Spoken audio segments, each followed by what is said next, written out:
चुनाव आयोग ने वोटर टर्नआउट देरी से जारी किया, पहले चरण का भी और दूसरे चरण का भी। इस पर विपक्ष को खासी नाराजगी है और इस मुद्दे पर बातचीत करने के लिए हम सीनियर प्रिंसिपल सेक्रेटरी सेवानिवृत्त आर.के. श्रीवास्तव जी के पास आए हैं और ये जानेंगे कि आखिर इसके पीछे क्या वजह हो सकती है और या फिर वाकई में इसमें कहीं ना कहीं कोई खामी है और चुनाव आयोग की प्रक्रिया में देरी हुई है। सर, मैं आपसे ये जानना चाहूंगा सबसे पहले कि जो वोटर टर्नआउट होता है उसको किस तरह से निकाला जाता है और कितना समय उसमें लगता है। देखिए, मैं 2018 में भारत निर्वाचन आयोग से सेवानिवृत्त हो गया जी। इसके पहले मैंने काफ़ी इलेक्शन करवाए हैं। जहाँ तक सवाल आता है कि कैसे हम इसको निकालते हैं, तो देखिए, प्रिसाइडिंग ऑफिसर डायरी होती है जो कि हर प्रिसाइडिंग ऑफिसर जो पोलिंग स्टेशन में है वो उसको भरता है समय समय पे। उसमें उसको 2-2 घंटे में कितना पोल हुआ वो उसको रिकॉर्ड करना पड़ता है जी। कमीशन हर 2 घंटे में कितना पोल परसेंटेज हुआ है इसका 2 आवरली रिपोर्ट भी मंगवाता है जी। इसके अलावा एनेक्सा 29 है आरओज हैंडबुक में, जिसमें 3 रिपोर्ट प्रेस्क्राइब फॉर्मेट में उनको भेजनी होती हैं। पहली रिपोर्ट जो है वो पोल वाले दिन दोपहर 1 बजे आती है जी। दूसरी रिपोर्ट शाम को 7 बजे आती है, जबकि पोलिंग पार्टियां अपने रिसेप्शन सेंटर में पहुंच जाती हैं। 7 है, कई बार 8 भी बज जाता है, 9 भी हो जाए। और तीसरी रिपोर्ट दूसरे दिन प्रातः आती है जब प्रिसाइडिंग ऑफिसर डायरी और जो और भी जो डॉक्यूमेंट्स वगैरह हैं उनका वेरिफिकेशन हो जाता है। तो ये तीनों रिपोर्ट हैं और ये प्रेस्क्राइब फॉर्मेट में है। एक तरीके से स्टैट्यूटरी रिपोर्ट आप इन्हें कह सकते हैं, ये आती हैं। इनमें पोल परसेंटेज लिखा होता है, यानी कि इसमें कुल 12 घंटे लगते होंगे ज्यादा से ज्यादा। हाँ, 12। और दूसरा ये है कि जो प्रिसाइडिंग ऑफिसर डायरी है वो भी जब रिसेप्शन सेंटर में वो जाते हैं तो वो देखते हैं वो लोग कि भाई प्रिसाइडिंग ऑफिसर डायरी को देख करके कि भैया कितना पोल परसेंटेज, कितना वोट आपके यहाँ हुआ है। तीसरा, हमारे यहाँ हर पोल के समाप्ति पे एक फॉर्मेट 17C होता है। फॉर्म 17C स्टैट्यूटरी फॉर्मेट है जिसके 2 पार्ट होते हैं। एक पार्ट 1 कहलाता है, एक पार्ट 2। पार्ट 1 में जो है पूरा कितना वोट पड़ा, किस तरह से और भी बहुत सारी जानकारी होती है। कितना वोट पड़ा, कितना टेंडर्ड वोट है, कितना बैलेट पेपर से वोट हुआ है, किसी ने ईडीसी वगैरह से यूज किया है, ये सारी इंफॉर्मेशन उसमें होती है। तो वो फॉर्मेट फॉर्म 17C का जो पार्ट 1 है वो जो है एक तरीके से जो बैलेट पेपर से जब पेपर इलेक्शन होता था तो फॉर्म 16 होता था, उसको हम लोग बोलते थे बैलेट पेपर अकाउंट। पर अब चूंकि ईवीएम से होता है तो उसके लिए 17C पार्ट 1 है। उसकी कॉपी वो बनाता है प्रिसाइडिंग ऑफिसर पोल के बाद तुरंत बाद क्लोज बटन दबाने के बाद ईवीएम में, और उसकी कॉपी जो है वो जितने भी कंटेस्टिंग कैंडिडेट होते हैं उनके जो एजेंट्स होते हैं उनको उसकी कॉपी करके बाकायदा उनको देता है। अच्छा, तो और एक सीट भी लेता है। तो इस प्रकार से वीटीआर जो है ये पता तो हो ही जाता है पोल वाले दिन।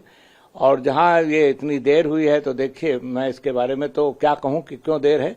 अभी तो जहां तक मैंने एक दिन डाउनलोड भी किया था, वीटीआर का एक ऐप भी है ईसीआई का, उससे हम लोग भी देखते हैं, वही सोर्स है।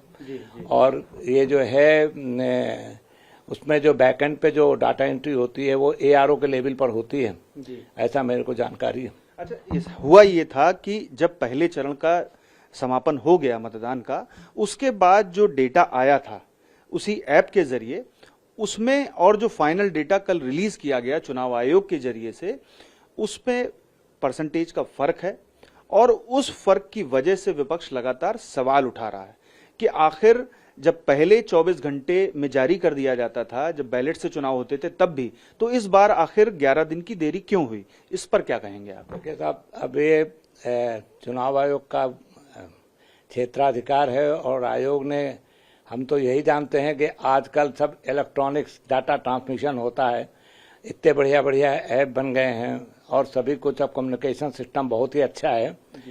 तो अब इस पर मैं क्या कहूं कि क्यों क्यों इतनी देरी हुई, लेकिन ये देरी जो है ये मतलब मुझे तो थोड़ा सा कम समझ में आती है कि भाई इतनी देरी क्यों हुई, क्योंकि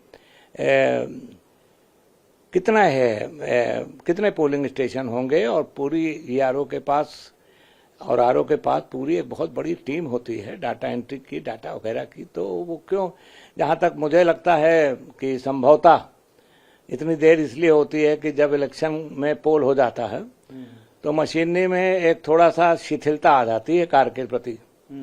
इसको मैं यही समझ सकता हूँ कि पोस्ट इलेक्शन शिथिलता का ही एक कारण हो सकता है। शिथिलता की वजह से पहले चरण का जो वोटर टर्नआउट था फाइनल देने में वो 11 दिन लग गए। मुझे तो ऐसा ही लगता है भाई, और कोई कारण तो हो नहीं सकता, क्योंकि जो ये एनेक्सर 13 की जो रिपोर्ट है, इलेक्शन एनेक्सर 29 में जो रिपोर्ट आती है, मैंने बताया सवेरे 7 बजे, दोपहर 1 बजे की, फिर 7 बजे की, फिर 1 बजे सुबह की, तो ये सारी रिपोर्टें होती हैं। 21 प्रिसाइडिंग ऑफिसर डायरी में भी मेंशन होता है पोल परसेंटेज, और 17C पार्ट 1 में भी मेंशन है। तो इतना देर कंपाइलेशन में क्यों लगा, इसके बारे में हम क्या कहेंगे। यानी कि हर हाल में 12 घंटे के भीतर ये जो पोलिंग परसेंटेज होता है उसकी पूरी जानकारी ईसीआई तक पहुंच जाती है।